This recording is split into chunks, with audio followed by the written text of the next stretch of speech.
ठाणे आणि पालघर जिल्ह्यामध्ये सध्या एकच विषय चर्चेला जातोय, तो म्हणजे निलेश सांबरे अडकणार की सुटणार. खर तर निलेश सांबरे आणि वाद हे आता समीकरण होऊन राहिले.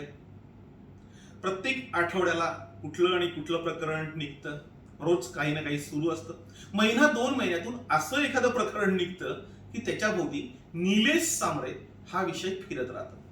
त्याच्या मागचं कारण असं आहे की निलेश सांबरे हे ठेकेदार आहेत आणि ठेकेदारी करता करता ते राजकारणही करतायत आणि समाजकारणही करतायत. ते शह काटशहाचं राजकारण तेवढ्याच ताकदीनं करतायत. भल्या भल्यांना ते शह देण्याचा प्रयत्न करतात, त्याच्यानंतर ते अडचणीत सापडतात आणि पूर्ण जिल्हा हा त्यांच्या विरोधात हा चर्चा करत बसतो. वाडा तालुक्यातील अशीच एक घटना घडली की त्यामध्ये दोन्ही जिल्ह्यामध्ये निलेश सांबरेंचं नेमकं काय होणार याची चर्चा सुरू झालेली आहे. वाड्याचे तहसीलदार उद्धव कदम यांनी एक त्यांना नोटीस पाठवलेली आहे. ही नोटीस चक्क 1,26,26,17,050 रुपयांच्या दंडाची. पालघर जिल्ह्यामध्ये पहिल्यांदाच एवढ्या मोठ्या प्रमाणावर कुणाला तरी दंड केला गेला. आता महसूल खात्याचे दंड, महसूल खात्याची कारवाई आणि त्याच्यानंतर त्याची जे काही परिणाम होतात त्या एकूणच गोष्टींची ज्यांना माहिती आहे त्यांना या नोटीसचं फारसं सिरियस वाटलं नसेल. मात्र तरीही ही नोटीस वाजवली गेली, ही नोटीस गाजवली गेली. पद्धतशीरपणे ती बाहेर आली, ती सोशल मीडियावर व्हायरल करण्यात आली, पत्रकारांपर्यंत पोहोचवण्यात आली, वृत्तपत्रातून बातम्या आल्या आणि चर्चेला मोठ्या प्रमाणावर उधाण आलं. म्हणजे जेवढं प्रकरण हे तापवायला पाहिजे होतं तेवढं तापवणाऱ्यांनी पद्धतशीर तापवलं. खरं तर ही पालघर जिल्ह्यातली पहिलीच नोटीस असली तरी महाराष्ट्रभर अशा नोटिसा अनेकांना येत असतात. म्हणजे ठाणे जिल्ह्यामध्ये अशीच एक नोटीस आरसी पाटील यांना आली होती.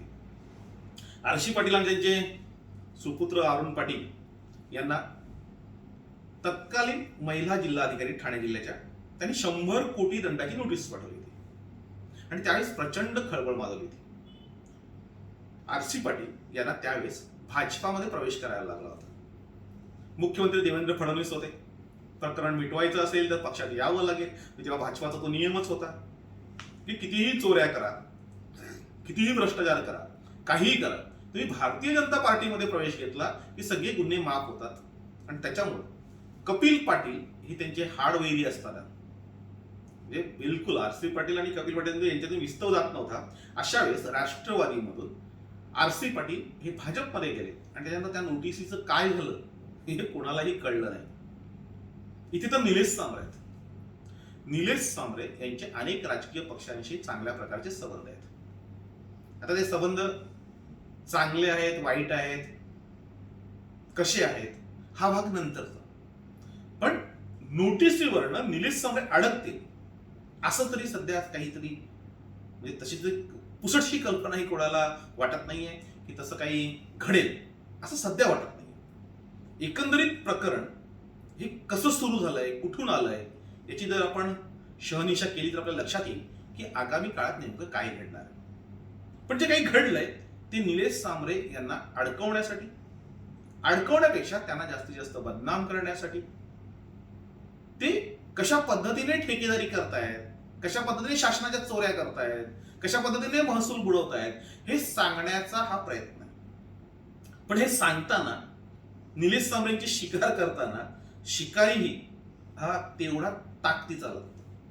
इथे मात्र शिकारी फसलेला दिसतोय. ज्या पद्धतीने त्यांनी शिकार करायला पाहिजे होती त्या पद्धतीने त्यांनी काही सापळा मांडलेला नाही. म्हणजे वाघाची शिकार करायला जायचं आणि उंदराचा सापळा मांडायचा अशातला हा प्रकार. आता उंदराच्या सापळ्यामध्ये वाघ काही फसणार नाही. आता दुसरं एक उदाहरण असत, म्हणजे आता मोठा मासा गळाला लावायचा झाला, म्हणजे सध्या तरी निलेश सांबरे हा मोठा मासा आहे.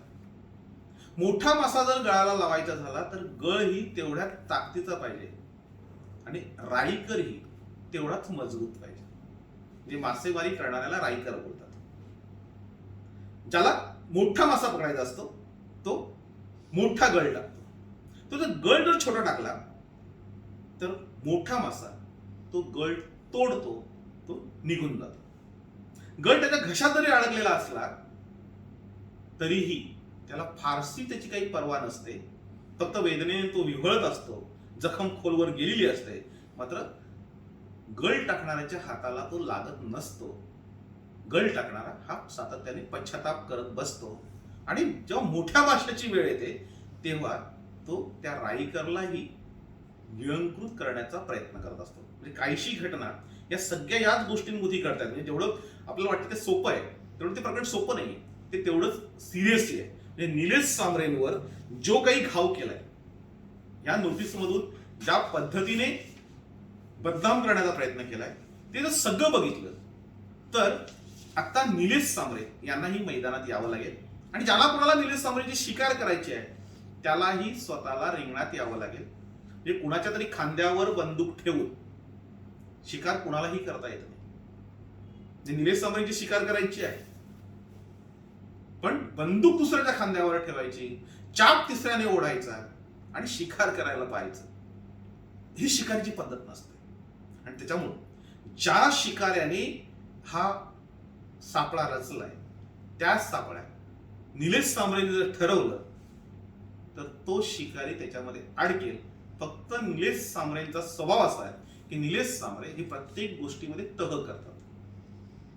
जे युद्ध आपण जिंकतो आणि तहात हारतो तशातला प्रकार होतोय प्रत्येक प्रकरणामध्ये. म्हणजे आतापर्यंत जे निलेश सांबरेची कारकीर्द बघितली तर त्यांनी प्रत्येक प्रकरणामध्ये तह केलेला आहे, 4 पावलं ते मागे गेलेले आहेत. आणि त्याच्यामुळे निलेश सांबरेंवर वार करण्याचा सातत्याने प्रयत्न केला जातो आणि प्रत्येक प्रयत्नामध्ये निलेश सांबरे हे एटीएम म्हणून वापरलं जातं. मग ते राजकारणी वापरतात, अधिकारी वापरतात, सगळे वापरतात की निलेश सांबरे हे एटीएम आहे. केव्हाही ते स्वेप करता येतं, पैसे काढता येतात आणि त्या पद्धतीच्या मग खेळी ह्या खेळल्या जातात. म्हणजे आतापर्यंत निलेश सांबरेंना याच प्रकरणात अनेक वेळा अडकवण्याचा प्रयत्न झाला. म्हणजे माझ्या हातामध्ये 2-3 प्रकरणं अशी आहेत की त्या प्रकरणामध्ये निलेश सांबरेंचं नेमकं काय झालं ते आपण बघूया. ते पहिलं प्रकरण आहे मुरबाड मधलं एक प्रकरण होतं. मुरबाडमध्ये निलेश सांबरेंना अडकवण्याचा प्रयत्न झाला. शहापूर खोपोली महामार्गाच्या भरावासाठी मुरबाडच्या डोंगरामध्ये म्हणजे जे कोलठण गाव आहे तिथे त्यांनी अशाच पद्धतीचं उत्खनन केलं होतं. त्यावेळेस तिथल्या तहसीलदारांनी निलेश सांबरे यांना 2.25 कोटींचा दंड ठोठावला होता आणि त्यांना अशीच नोटीस पाठवली होती की तुम्ही तेवढा दंड भरा. 1,74,97,400 रुपयांचा दंड त्यांनी निलेश सांबरेंना ठोठावला होता. त्यावेळेस सांगितलं होतं की निलेश सांबरेंनी जी बेकायदा ब्लास्टिंग केलेली आहे त्या ब्लास्टिंग मध्ये कोलठण गावामधली 100 घरांना तडे गेलेले आहेत.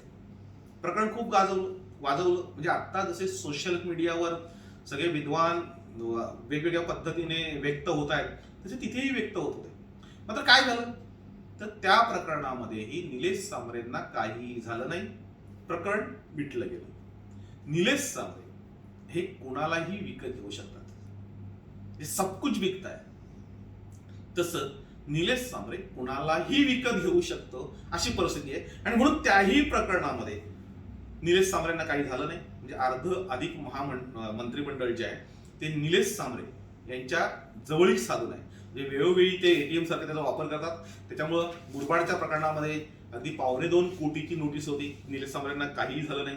दुसरी नोटीस होती ती 20 मे 2019 रोजी विक्रमगड तालुक्यातली ही दाडडे इथे त्यांची जमीन होती आणि त्यांना समर्थ स्टोन क्रशर तर्फे निलेश भगवान सांबरे आणि इतर यांना एक नोटीस पाठवली तिथल्या तहसीलदारांनी. त्यावेळेसही 2,61,200 रुपयाची ही नोटीस होती. तेव्हाही 2 कोटी म्हणजे पहिली 2.25 कोटी, त्याच्यानंतर 2 कोटीची नोटीस त्यांना विक्रमगड मधून आली. तेव्हा स्पष्ट लिहिलं होतं की 7 दिवसाच्या आत ही रक्कम व या नोटीससाठी आकारण्यास योग्य असलेल्या फीच्या रकमेच्या नुसार ही रक्कम जर भरली नाही तर देय रकमेच्या वसुलीकरता नियमानुसार तुमच्या विरुद्ध अनिर्णय कार्यवाही करण्यात येईल व आपल्या विरुद्ध महाराष्ट्र जमीन महसूल संहिता 1966च्या कलम 174 अन्वये उक्त थकबाकीच्या 1/4 पेक्षा अधिक नसेल इतक्या अतिरिक्त शास्तीसह येणे असलेल्या रकमेच्या वसुलीकरता कायद्यानुसार सक्तीची कारवाई करण्यात येईल. मोठ्या मोठ्या अगदी शब्द त्याच्या शास्ती वापरून त्या सगळ्या नोटीस त्यांना पाठवल्या होत्या. त्याच्यानंतर हा प्रश्न विधान परिषदेमध्ये आला गेला. रवींद्र फाटक जे आमदार आहेत त्यांनी हा विषय उचलला होता. खूप प्रकरण गाजलं होतं. त्या प्रकरणाचं काय झालं कुणालाही कळलं नाही.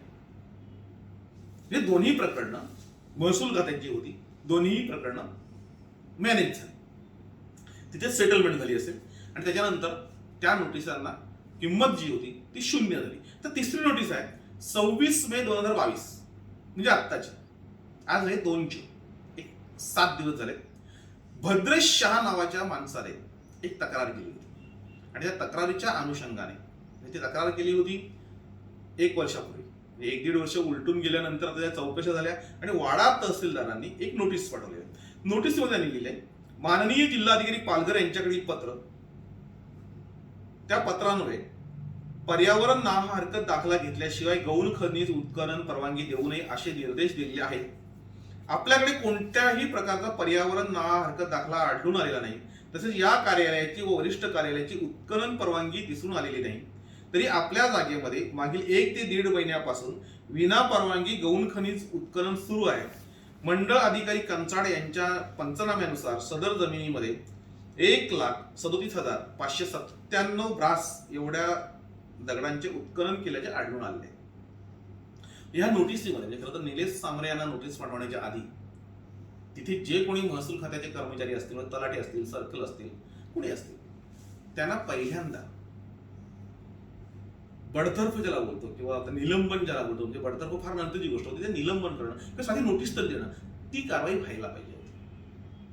तुमच्या कार्यक्षेत्रामध्ये पर्यावरणाचा कुठलाही दाखला किंवा ना हरकत दाखला तुमच्याकडे नाही आणि तरीही तिथे उत्खनन होतंय आणि ते 1-2 गाड्यांचं नाहीये, त्यांच्याच भाषेत आहे 1,37,597 ब्रास. साधारणतः त्याची जी किंमत होते रॉयल्टीची ती 8,25,58,200 रुपये. ते 8 कोटीची महसूल चोरी होते आणि तरीही तिथला सर्कल किंवा तिथला तलाठी त्याच्याकडे दुर्लक्ष करतोय, असं कधी होत नाही. म्हणजे महसूल खात्याच्या आशीर्वादानेच हे झालं असेल हे प्रथम दर्शनी स्पष्ट होत आहे. पण जर ते होणार असेल तर मग ही नोटीस जिजाऊ कंस्ट्रक्शनला का, जिजाऊ कंस्ट्रक्शनला नोटीस देण्याबरोबरच या लोकांनाही त्या नोटीस गेल्या पाहिजे होत्या, यांच्यावरही कारवाई व्हायला पाहिजे होती. कारण ज्या ठिकाणी हे सगळं प्रकरण घडतंय रायसल, या ठिकाणी गेल्या 2 वर्षापासून तक्रारी होत आहेत. ते ठिकाणी अगदी कंचाडपासून जवळ म्हणजे सर्कल बसतो तिथून अगदी हाकेच्या अंतरावर आहे आणि तरीही या लोकांच्या लक्षात येत नाही, असं कधी होत नाही. त्याच्यामुळं यांच्यावरही कारवाई व्हायला पाहिजे होती. कारवाईची नोटीस कोणाला दिलेली आहे? जिजाऊ कंस्ट्रक्शन तर्फे धीरज निलेश सांबरे. धीरज हा निलेश सांबरेंचा मुलगा आहे. त्याच्यानंतर प्रज्वल हिरामन पाटील हा त्यांच्या बहिणीचा मुलगा आहे. ह्या दोघांना ही नोटीस दिलेली आहे आणि त्याची प्रत जी असते इतर यांना देण्याच्या कारवाईची, तशी काही कोणावर कारवाई झालेली नाही. आता त्यांनी उत्खननचं वर्णन काय केलंय ते दगड काढलेला आहे. दगड किती काढलाय तर 1,37,597 ब्रास. रॉयल्टीची रक्कम 600 प्रमाणे ते होतात 8,25,58,200. त्यानंतर जो दंड भरतो तो 7,050 रुपये ब्रासने दंड केला जातो. तो एकूण होतोय 97,58,850 रुपये. आता हा दंडाची रक्कम आणि प्रत्यक्ष जे स्वामित्व धन जे आहे, रॉयल्टी जी आहे तिची रक्कम, अशी एकूण रक्कम होते 1,05,26,17,050 रुपये. म्हणजे 105 कोटी रुपये दंड तुम्ही भरावा अशी नोटीस दिली. त्यांनी सांगितलं की 7 दिवसाच्या आत या कार्यालयास खुलासा सादर करावा, नाहीतर तुमच्यावर कारवाई करण्यात येईल. आता वाड्याचे तहसीलदार जे आहेत उद्धव कदम यांची सही आहे. म्हणजे मी उद्धव कदम यांचा कारभार बघितलाय. हे अत्यंत चांगले अधिकारी आहेत. सुडाने कोणावर कारवाई करतील असा त्यांचा स्वभाव नाही. पैशासाठी काही करतील हे तर बिलकुल नाही. एक चांगला अधिकारी. ह्या चांगल्या अधिकाऱ्यांनी पाठवलेली नोटीस म्हणजे खूप मोठं राजकारण एका मागे असेल. म्हणजे आधी तुम्ही सांगितलं शिकारी जो आहे तो खूप मोठा असेल आणि त्या शिकाऱ्याच्या माध्यमातून कोणाच्या तरी खांद्यावर बंदूक ठेवून हा चाप ओढला गेलाय. मात्र गोळी लागेल की नाही याची काहीही प्रकारची खात्री नाही. याचा 7वा दिवस उलटलाय. निलेश सांबरेंनी कुठल्याही प्रकारचा खुलासा केलेला नाही. कदाचित ते आणखीन वेळ मागून घेतील, त्याच्यानंतर 7 दिवसांनी आणखीन ते खुलासा देण्याचा प्रयत्न करतील, त्याच्यानंतर ते अपील करतील. त्याच्यामध्ये बऱ्याचशा प्रोसिजर आहेत. निलेश सांबरेंना थेट याचा काही परिणाम होईल तर निलेश सांबरेंवर थेट याची कारवाई होईल असं वाटत नाही. आणि म्हणून हे जे सगळं जे प्रकरण आहे ते जर बघितलं तर निलेश सांबरे यांच्यावर दबाव टाकण्याचा हा प्रकार. आता वाडा तालुक्यातील ही घटना कुठे घडली, तेही रायसल गावात घडली. रायसल गावामध्ये गट नंबर 43/2 43/5 या जागेमध्ये हे उत्खनन झाल्याची तक्रार शेजारी तिथला शेतकरी जे आहे बद्रेश शहा यांनी केली होती. तक्रार कधी केली? 19 जुलै 2021 रोजी. आता रायसलच एक नाही, रायसल बरोबरच कुमदल, आंबई आणि त्या परिसरामध्ये अशा प्रकारची उत्खनन ही रोज होत आहे. महसूल खात्याचं एकच काम आहे, 10 गाड्या सोडायच्या, एक गाडी पकडून त्याच्यावर दंड करायचा. आणि जे चोऱ्या करतात त्यांचं एकच काम आहे, एक रॉयल्टीची पावती घ्यायची आणि त्याच्यावर 10 गाड्या घेऊन जायच्या. आणि असे प्रकार हे महसूल खात्याच्या आशीर्वादानेच सुरू असतात.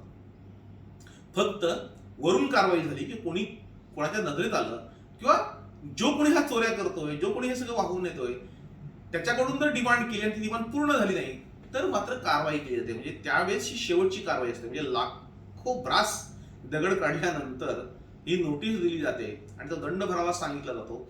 महसूल खात्यावरच पहिल्यांदा याच्यामध्ये कारवाई होणं हे अपेक्षित आहे. खरं तर आंबई झालं, कुमदल झालं की आजूचा परिसर झाला, इथलीही जर चौकशी केली तर खूप मोठं घबाड या महसूल खात्याच्या हाताला लागेल आणि महसूल खात्यातले अधिकारी हे निलंबित होतील अशी परिस्थिती आहे. आता ही तक्रार त्यांनी 19 जुलै 2021 रोजी केली होती. त्याची दखल त्यावेळेस घेतली नाही. दखल तशी घ्यायची नसते. जोपर्यंत एटीएम सुरू असतं, पैसे येत राहतात, तोपर्यंत दखल घ्यायची नसते. हा महसूल खात्याचा नियम आहे. मग तक्रारदाराने थेट मुख्यमंत्री, उपमुख्यमंत्री, वरिष्ठ अधिकारी यांना सगळ्यांना पत्रव्यवहार केला. त्याच्यानंतर सर्वजण एकत्र आले आणि निलेश सांबरेंची चूक कधी होते, म्हणजे निलेश सांबरे रेंजमध्ये कधी येतात हे त्यांनी बघितलं. आणि निलेश सांबरेंनी एक चूक केली. खरं ती चूक नव्हती. निलेश सांबरे योग्य मार्गाने विराज कंपनीच्या विरोधात उतरले होते. म्हणजे कंचाड परिसरामध्ये कोच केल्याच्या पायथ्याशी विराज कंपनीने जागा घेतली आणि ज्या पद्धतीने त्यांनी उत्खनन सुरू केलंय, सगळ्या नियमांची पायदळी उडवून ज्या पद्धतीने त्यांनी सगळं खोदकाम सुरू केलंय, हे जर सगळं बघितलं तर ते संतापजनक होतं. त्याविरुद्ध कोणी बोलायला तयार नव्हतं. पूर्ण कागदपत्र बोगस, सगळं बोगस. हे निलेश सांबरेंच्या हातात आल्यानंतर निलेश सांबरेंनी त्याच्यावर आवाज उठवायचा प्रयत्न केला. निलेश सांबरेंनी जेव्हा विराज कंपनीला टार्गेट केलं, विराज कंपनीच्या माध्यमातून अधिकारी ब्रदर्स त्याच्यामध्ये हे सगळे खोदकाम करत होते, कंस्ट्रक्शन त्यांच्याकडे होतं आणि निलेश सांबरेंनी याविषयी आवाज उठवला.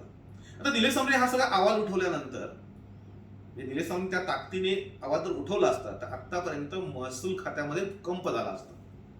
पण निलेश सांबरे, मी पहिल्यांदा बोललो तसं, तेही तह करायच्या तयारीत असतात की तुम्ही माझ्याकडे दुर्लक्ष करा, मी तुमच्याकडे दुर्लक्ष करतो. किंवा त्यांची काही प्रकरणं असतात, माझी ही फाईल काढून द्या, मी तुमची ही फाईल काढतो. जो तहचा जो प्रकार असतो तशा प्रकारे ते खेळत राहिले. ते तर खेळत नसते राहिले. आणि त्यांनी जर प्रकरण त्या ताकदीने उचललं असतं, म्हणजे त्यांनी खरं तर जसं आत्ताच्या शिकाऱ्याने दुसऱ्याच्या खांद्यावर बंदूक ठेवली तसंच त्यावेळेस निलेश सांबरेने संदेश ढोणेंना पुढे केलं. म्हणजे संदेश ढोणे ते प्रकरण हाताळत होते. आता संदेश ढोणेने हाताळलं काय आणि आणखी कुणी हाताळलं काय, याच्यामध्ये निलेश सांबरेच होते हे सगळ्यांना माहित होतं. म्हणून निलेश सांबरे स्वतः रिंगणात यायला पाहिजे होते. त्यांनी रिंगणात उतरायला पाहिजे होतं. मोठा दणका हा महसूल विभागाला बसला असता, कारण एकूणच प्रकरण ते गंभीर आहे. आणि हे सगळं गंभीर प्रकरण उचलल्यानंतर आता जर निलेश सांबरेला जर त्याचं तोंड जर बंद केलं नाही तर आपल्या अंगाशी येत आहे. आणि म्हणून 1.5-2 वर्षापूर्वीचं प्रकरण जे रागरोस उत्खनन सुरू होतं, गाड्या जात होत्या, निलेश सांबरेंची गाडी पकडल्यानंतर त्याच्यावर देसाईच्या काही पावत्या होत्या असं आता अहवालात सांगितलंय की देसाईच्या रॉयल्टीच्या पावत्या ते रायसलला वापरत होते असा महसूल खात्याचा अहवाल म्हणतोय. मग त्यावेळेस दंड का नाही केला? त्यावेळेस त्या गाड्या जप्त का नाही केल्या? अनेक पैलू त्याच्यामध्ये बाहेर येतील, पण ते आता सांगणार नाहीये. ते काय सांगणार की यांनी लाखो ब्रास खडी ही चोरलेली आहे, दगड ब्रास चोरलेला आहे, रॉयल्टी बुडवलेली आहे आणि यांचे सगळे जे कंस्ट्रक्शनचे धंदे आहेत ते या जीवावर चालतात. म्हणजे 8-8 कोटीची रॉयल्टी हे बुडवतात. म्हणजे अशा पद्धतीने चित्र रंगवलं गेलंय. तुम्ही जर व्हॉट्सअप सगळ्यांचे जर वाचले, ज्या प्रतिक्रिया वाचल्या, तर त्या पद्धतशीरपणे त्या फिडअप केलेल्या आहेत. म्हणजे कोणते त्या लिहून दिलेल्या, कोणती ती माहिती सांगितलेली, अशा पद्धतीने त्या प्रतिक्रिया व्यक्त होत आहेत. पण निलेश सांबरेंनी जर तोंड उघडलं, म्हणजे खरं तर आता निलेश सांबरे मैदानात यायला हवं. निलेश सांबरेने जे काही विराट कंपनीचं प्रकरण काढलंय ते दुसऱ्याच्या काठीने अगदी साप मारण्यापेक्षा ते जर स्वतः उतरले तर याच्यामध्ये महसूल खात्याला मोठा दणका बसेल. म्हणजे आता काटशहाचं राजकारण सुरू झालंय. म्हणजे पहिला जो आहे तो निलेश सांबरेंना बसलाय. निलेश सांबरेंनी प्रकरण उचललं, ते थातूर मातूर उचललं, म्हणजे माझी दखल घ्या इथपर्यंत ते प्रकरण होतं. त्याच्यामुळे विराट कंपनीला फारसा फरक पडला नाही. अधिकारी ब्रदर्स यांनाही काही त्याच्यामध्ये फारसा फरक पडलेला नाही. म्हणजे विनोद अधिकारी आणि निलेश सांबरे यांचा हार्डवेअर सगळ्यांनाच माहिती आहे. पण विनोद अधिकारींना किंवा विराट कंपनीला फारसा फटका बसला नाही. निलेश सांबरे यांना मात्र आता फटका देण्याचा प्रयत्न झालाय आणि म्हणून हे काटशाहीचं राजकारण सुरू झालंय. म्हणजे निलेश सांबरेंनी आतापर्यंत उचललेली प्रकरण जर बघितली तर ती सगळी प्रकरणं तहात मोडतात. म्हणजे जिल्हा परिषदेचे उपाध्यक्ष होते तर त्यांनी शाळा दुरुस्तीचं 40 कोटीचं प्रकरण काढलं होतं. पुढे काय झालं कोणाला माहित नाही.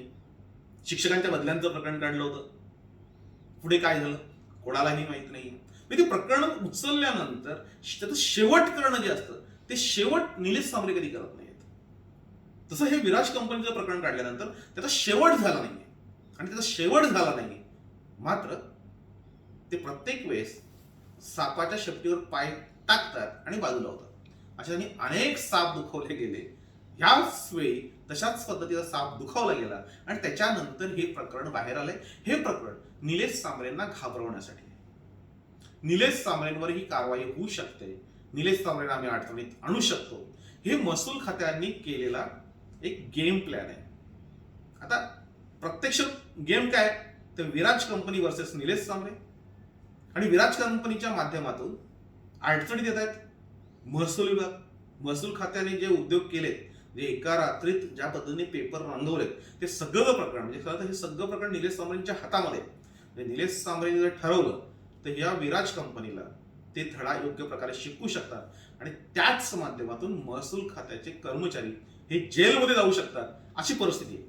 मात्र ह्या प्रकरणामुळे निलेश सांबरे तह करतील, 4 पावलं मागे येतील आणि महसूल विभाग ही त्यांच्यावर काही करणार नाही. हे मक्या पांड्याचे खेळ आपण ज्याला बोलतो तशातला हा प्रकार आहे. मात्र सध्या तरी म्हणजे आपण सगळ्यांचं लक्ष जे लागलंय की याच्यामध्ये सेटलमेंट होते का, कोणाचं काय होतंय, निलेश सांबरेंचं काय होईल, विराट कंपनी काय करेल, महसूल विभाग काय करेल किंवा मंत्रालय नेमकं काय करेल, या सगळ्याकडे लक्ष असताना सध्या ह्या प्रकरणामध्ये हुकमाचे जे पत्ते आहेत ते निलेश सांबरेंकडे आहेत. निलेश सांबरेंचं म्हणणं आहे की माझ्याकडे सगळ्या रॉयल्टी आहेत, मी सगळ्या परमिशन्स घेतलेल्या आहेत. नोटिशीमध्ये म्हटलं जात आहे की तुमच्याकडे कुठलाही कागदपत्र नाही आहेत, तुम्ही पर्यावरणाची परवानगी घेतलेली नाही, दाखला घेतलेला नाही आणि ते सगळं काही त्यांनी घेतलं नाही तरी ते वर्ष 1.5 वर्ष अशा पद्धतीने उत्खनन कसं करू शकतात. आणि म्हणून हुकमाचे पत्ते जे असतील ते निलेश सांबरेंच्या हातामध्ये असतील आणि विराट कंपनीच्या बाबतीमध्ये त्यांच्या हातामध्ये जे हुकमाचे पत्ते आहेत तो विषय जर त्यांनी उचलला म्हणजे प्रामाणिकपणे जर ते लढले, आता त्यांचेही हात दगडाखाली गुंतलेले असतील म्हणून ते त्या ताकदीने तो विषय उचलत नाही, पण त्या ताकदीने जर तो विषय उचलला तर या प्रकरणामधल्या गेम सगळ्याच्या सगळ्या उघड होतील आणि सगळ्यात जास्त हादरे हे महसूल विभागाला बसतील. आता त्याच्यामध्ये निलेश सांबरे माघार घेतात का हे बघावं लागेल. म्हणजे आतापर्यंत निलेश सांबरे जे आहेत यांना महसूल विभागाने वेळोवेळी अडचणीत आणले. जेव्हा जिल्ह्याची निर्मिती झाली तेव्हा अभिजित बांगर यांनी बऱ्यापैकी निलेश सांबरेंना अडचणीत आणलं होतं. म्हणजे प्रत्येक वेळेस महसूल विभाग निलेश सांबरेंना अडचणीत आणतोय. आता मात्र निलेश सांबरे हे महसूल विभागाला अडचणीत आणू शकतात, अगदी बऱ्यापैकी त्यांना त्यांच्या तालावर नाचवू शकतात अशी सिच्युएशन निर्माण झालेली आहे. आणि म्हणूनच या खेळामध्ये आता खरी रंगत आलेली आहे. म्हणजे नोटीस हा एक बाबुलगो आहे, त्याच्या आडून जे राजकारण खेळलं जातं, त्याच्या आडून पडद्या आडून ज्या सगळ्या हालचाली होतात त्या जर खऱ्या अर्थाने जर समोर आल्या तर पालघर जिल्ह्यामध्ये भूकंप होईल एवढी मोठी प्रकरणं ही सगळी बाहेर निघतील. फक्त आता निलेश सांबरे नेमकं काय करतात म्हणजे खरं तर हे सगळी नोटीस आल्यानंतर, वृत्तपत्रामध्ये मोठ्या मोठ्या बातम्या आल्यानंतर, व्हॉट्सअपवर सोशल मीडियावर चर्चा झाल्यानंतर निलेश सांबरेंनी किंवा त्यांच्या कन्स्ट्रक्शन कंपनीतील कुठल्याही एकाने येऊन या गोष्टीचा खुलासा करायला पाहिजे होता. आतापर्यंत म्हणजे 7 दिवस झाले, 7 दिवसांपर्यंत त्यांनी महसूल खात्यालाही त्याचा खुलासा दिलेला नाही, पत्रकारांनाही खुलासा दिलेला नाही, कोणीही अधिकृतपणे कॅमेऱ्यासमोर येऊन बोलायला तयार नाहीये. म्हणजे खरं तर निलेश सांबरेंनी या विषयामध्ये बोलायला पाहिजे होतं. पत्रकार परिषद घेऊन नेमकं काय झालं ते सांगायला पाहिजे होतं. म्हणजे खरोखर त्यांनी चोरी केलेली आहे का? अप्रत्यक्षपणे निलेश सांबरेंवर हा एक मोठा आरोप केला जातो की त्यांनी 8 कोटी रुपये बुडवलेले आहेत. सगळ्यांना सांगण्याचा उद्देश आहे की जे बोलतात त्या पद्धतीने आहे की निलेश सांबरे हे अशा पद्धतीने कंस्ट्रक्शन करतोय, म्हणजे रॉयल्ट्या बुडवून अगदी खोटे उत्खनन करून ही सगळी कामं करतोय आणि त्याच्यामध्ये 22% 23% रॉयल्टी म्हणजे अगदी बिलो कामं घेऊन त्यांना ते परवडते वगैरे, म्हणजे वाटेल त्या चर्चा सुरू आहेत. आणि म्हणून या प्रकरणामध्ये त्यांनी कॅमेऱ्यासमोर यायला पाहिजे होतं, त्यांनी पत्रकार परिषद घ्यायला पाहिजे होती, त्यांनी खुलासा हा शासनाला करायला पाहिजे होता. निलेश सांबरे आतापर्यंत या प्रकरणामध्ये पुढे आलेले दिसत नाही. खरं तर याच्यापूर्वी त्यांच्या गाड्या पकडल्या, म्हणजे महसूल खात्याने त्यांच्या गाड्या पकडल्या त्यावेळेस त्यांना 1,13,000 रुपये दंड केला होता. त्यावेळेस त्यांनी गाड्या त्या सोडून दिलेल्या आहेत. म्हणजे कागदोपत्री जर बघितलं, कायदेशीर प्रकरण बघितलं तर महसूल खातंही बऱ्यापैकी अडचणीत येतं. दुसरी त्याच्यामध्ये अडचण ठरणार आहे ती म्हणजे भूमी अभिलेख. म्हणजे भूमी अभिलेख ही जी कार्यालय आहे ही सगळी चोरांचा कारभार आहे. म्हणजे जमीन मोजणी जी आहे ती 2019 मध्ये झाली. ही जी वादग्रस्त जमीन आहे ना ही 2019 ला मोजणी झाली होती. 3 वर्ष झालेत. मोजणीचा जो अहवाल आहे हा भूमी अभिलेखनी आतापर्यंत दिलेला नाही आणि त्याच्यामुळे भूमी अभिलेखची याच्यामध्ये बऱ्यापैकी चौकशी होते, त्यांनाही अडचणीत आणलं जाईल असं दिसतंय. या प्रकरणामध्ये एक गोष्ट झालं की निलेश सांबरे यांच्या विरोधामध्ये नेमकी किती लोक आहेत हे यावेळी कळलं. म्हणजे निलेश सांबरे एखादं प्रकरण निघालं की पूर्ण जिल्हा म्हणजे जो निलेश सांबरेंच्या आजूबाजूला फिरणारे जे लोक आहेत तेही मग निलेश सांबरेंच्या विरोधात वातावरण निर्मिती करत असतात. अगदी ते ज्यांना मानतायत की जे राजकारण्यांच्या भरोशावर आहेत, म्हणजे असे काही त्यांच्याकडे राजकारणी आहेत की त्यांच्या बायकाही त्या राजकारण्यावर विश्वास ठेवणार नाही, अशा लोकांवर निलेश सांबरेंचा विश्वास आहे. ते यावेळेस त्यांना अडचण आणण्याचा प्रयत्न करतात. कारण जर हे सगळे राजकारणी त्यांच्या बरोबर असते, हे सगळे अधिकारी जर त्यांच्या बरोबर असते तर अशा नोटिसा निलेश सांबरेंना आल्या नसते. निलेश सांबरेंची चर्चा झाली असती, निलेश सांबरेंबरोबर बोलणं झालं असतं आणि नेमकं काय घडलं हे सांगून मग नोटीस पाठवली असती. आता जी नोटीस पाठवली त्या नोटीसमध्ये स्पष्ट दिसतंय की निलेश सांबरे यांनी एवढे पैसे शासनाचे बुडवलेले आहेत. त्यांच्याकडे ना अर्थ पर्यावरणाचा नाही आहे, त्यांच्याकडे रॉयल्टी नाही आहे असं चित्र दिसतंय. कारण महसूल विभाग जेव्हा नोटीस पाठवतो तेव्हा महसूल खात्याकडे सगळी नोंद असते, किती रॉयल्टी काढली, किती काय झालं. आता ते सांगतात का तुमच्याकडे रॉयल्टी नाहीये, तुमच्याकडे हे दाखले नाही, आणि परत निलेश सांबरेकडून मागतायत. रॉयल्टी तर महसूल खात्यात येते. जर महसूल खात्याने ती रॉयल्टी दिली की नाही दिली तुम्हाला जिल्हा अधिकारी कार्यालयातून मागवता आली असती, तुम्हाला प्रांत कार्यालयातून मागवता आली असती. मात्र तुमच्याकडे ती रॉयल्टी नाहीये असं तुम्ही स्पष्ट म्हणता येतं. आता त्याच्याकडे ती नाहीये. उद्या जर त्या रॉयल्ट्या सगळ्या जर आल्या तर तोंडघशी हे महसूल खातच पडणार आहे. म्हणजे आता निलेश सांबरेंना बदनाम करण्यासाठी वरपासून खालपर्यंत अगदी फिल्डिंग लागलेली आहे. म्हणजे निलेश सांबरेंना आता हे राजकारणी खेळवत आहेत, अधिकारी खेळवत आहेत. म्हणजे उंदीर मांजराचा जो खेळ असतो तशा पद्धतीने हा तो आता खेळ जो आहे तो सुरू झालेला आहे. म्हणजे ह्या पद्धतीने जर खेळ खेळले जात असतील आणि निलेश सांबरेंना बदनाम करण्यासाठी खेळलेली की जी खेळी आहे ती जर एवढ्या खालच्या पातळीवर जाणार असेल तर निलेश सांबरेने आता आत्मचिंतन करणं गरजेचं आहे की नेमकं काय करावं लागेल, म्हणजे आपण नेमकं काय करतो. हा डाव हा पैसे उकळण्याचा डाव आहे. निलेश सांबरे यांना हा खेळवण्याचा डाव आहे. ही सगळी लुटूपुटीची लढाई आहे. ही लुटूपुटीच्या लढाईमध्ये प्रत्येक वेळेस घाबरवलं जातं, पुन्हा माघार घेतली जाते. हा खेळ माझ्या माहितीप्रमाणे म्हणजे मी आधीही सांगितलं होतं की 2024 पर्यंत निलेश सांबरेंना खेळवलं जाईल आणि 2024 ला म्हणजे निवडणुकीच्या आधी बरोबर निलेश सांबरेंना सापळ्यात अडकवलं जाईल. म्हणजे एक प्रकरण बाहेर काढलं जातं, पुन्हा ते थांबवलं जातं, दुसरं प्रकरण निघतं ते थांबवलं जातं. ही सगळी प्रकरणं थांबवा थांबवीची जी प्रकरण चालत ही 2024 ची वाढवतात. कारण आता काही इलेक्शन नाही आहे, आता कुठलं राजकारण खेळता येत नाही.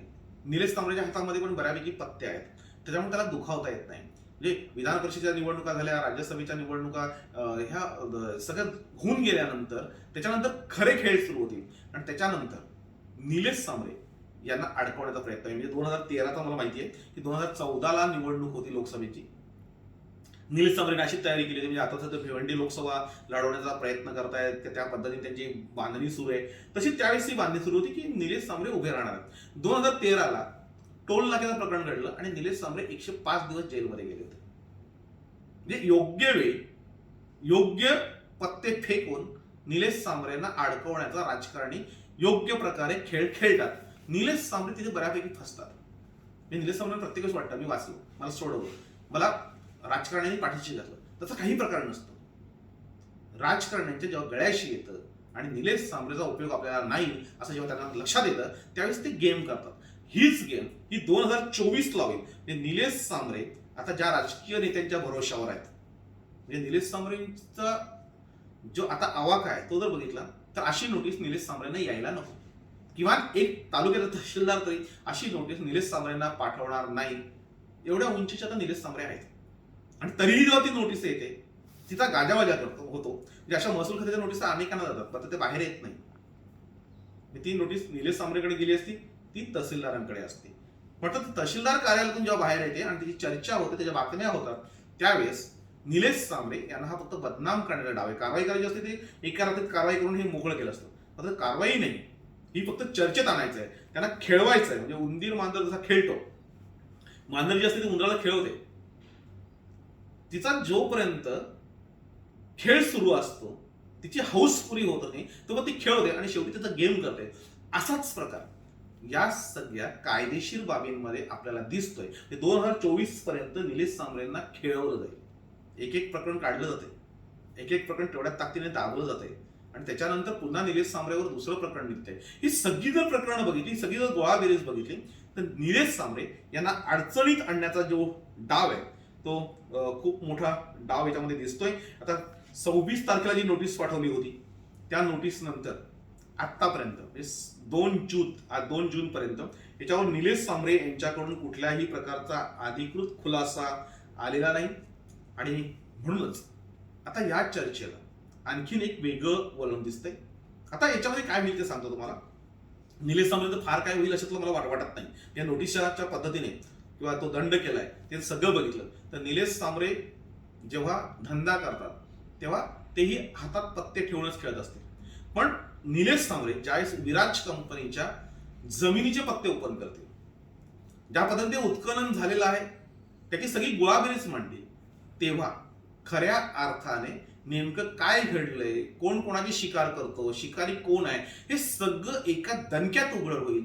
मात्र विराज कंपनीच्या विरोधात निलेश सांबरेंची लढाईची हिंमत असेल तर, नाहीतर तह होईल. आणि हा तह झाला की त्याच्यानंतर हे प्रकरण ज्या पद्धतीने आपण चर्चा करतो त्या चर्चेला काहीही अर्थ राहणार नाही. हे प्रकरण रंगवलेलं आहे, हे काय फार मोठं प्रकरण आहे अशातला भाग नाहीये. म्हणजे प्रत्येक वेळेस दान जे आहे ते निलेश सांबरेंच्या बाजूने पडतं. आता एक धुराळा उडवलेला आहे की निलेश सांबरे अडकणार, निलेश सांबरेंना महसूल खातं धडा शिकवणार. तसा काही प्रकार होईल असं वाटत नाही, कारण 2024च्या लोकसभा निवडणुकीला खूप वेळ आहे. तोपर्यंत ही अशी 2-5 प्रकरणं दोन महिन्यातून बाहेर निघतील, ती शमतील.